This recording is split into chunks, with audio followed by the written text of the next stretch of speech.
Digital मीडियामध्ये आपले स्वागत। मी महाराष्ट्र प्रतिनिधी श्री राजू परदेशी, माझ्यासोबत आहे कॅमेरामॅन साहिल परदेशी जांभरे।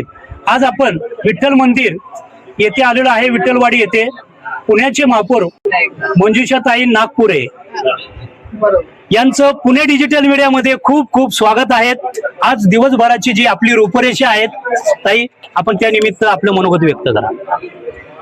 दरवर्षीप्रमाणे विठ्ठलवाडी येथे गोसावी परिवार जे विश्वस्त आहेत या विठ्ठलवाडीचे, ते अत्यंत चांगली सोय सुविधा भाविकांसाठी करून देतात आणि सगळ्यांचं स्वागत करतात मनोभावे।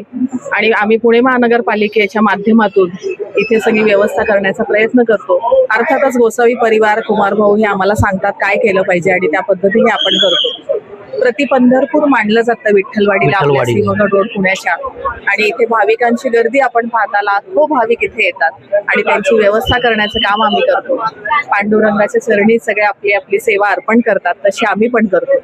आई रुक्मिणी माता सुद्धा सगळ्यांना समृद्ध ठेवण्याचं काम करत असते कायम, आणि इथे आल्यानंतर अगदी प्रसन्न वातावरणामध्ये सगळे जण दर्शन घ्यायला येतात। भक्तिमय वातावरण असतं सगळीकडे। अच्छा, मग आज दिवसभराची आपली रूपरेषा काय फोन केलाय पांडुरंगाला? पुणे शहरातले सगळे नागरिक निरोगी राहोत आणि पुणे शहराला कधी काही कमी पडू नये। एक दिवसात पाणी नको आता रेग्युलर पाणी करणार आहात आपण? आता तरी पाणी कपात रद्दच केली आपण, तुर्तास तरी रद्द आहे। आता जर पाऊस चांगला पडत राहिला तर आपल्याला पाणी कपातीला सामोरं जावं लागणार नाही। भरपूर पाऊस झालेला आहे, पाऊस पडला पाहिजे। भरपूर झालाय असं म्हणू शकत नाही आपण। आता जो काही धरण साठा आहे त्यातनं आपल्याला पुणे शहराला, पुणे शेतीला आवर्तनं द्यावे लागतात। तर ह्या सगळ्याचा जर आपण सारासार विचार केला तर अजून पाऊस होण्याची आवश्यकता आहे। पुढील काळात आता पाऊस काळ आहे, अजून काही संपलेला नाहीये। साधारण सप्टेंबर पर्यंत असाच जर पाऊस थोडा परत राहिला तर वर्षभर पाणी पुरेल एवढा साठा होऊ शकतो। अच्छा, मग आता नागरिकांकडनं आपल्यापर्यंत आम्ही पोहोचवतोय मीडियाच्या माध्यमातून, पाणी हे गढूळ येते, त्याविषयी आपण नागरिकांना काय सांगू इच्छितो?